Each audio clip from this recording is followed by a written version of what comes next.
Kangana Ranaut has a lot to say, and about everything. About film stars, stardom, culture, values, etc. etc.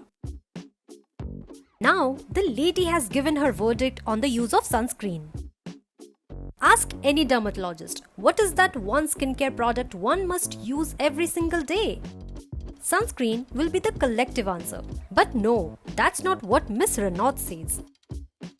She has claimed that she does not use sunscreen and that we should not be scared of the sun. And just like us, this baffled many, as she might be the only woman, leave alone an actress, who claims this.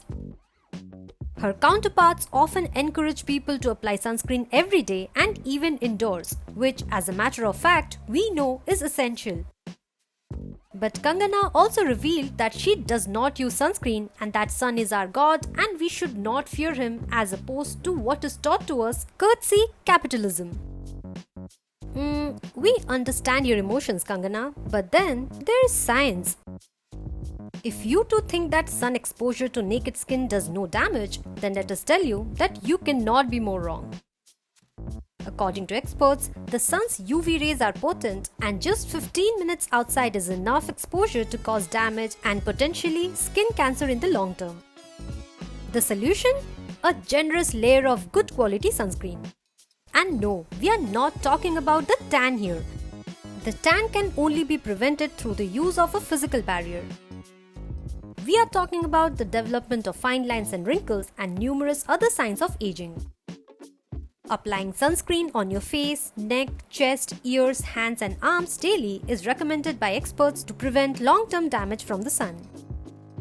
Sunscreens also prevent premature skin aging caused by the sun, including wrinkles, sagging and age spots. So there's no reason why you should not apply it every day. But which sunscreen should you buy?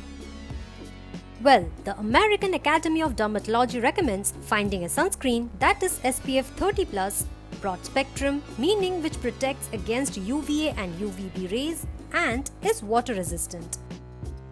And yes, everyone should apply sunscreen daily, regardless of skin tone, and even indoors. We hope we helped you steer clear of any doubts about sunscreen. We recommend that you trust only the experts when it comes to your skin and health. Do let us know what you think of sunscreens and do subscribe to Shosha for more truths and less myths.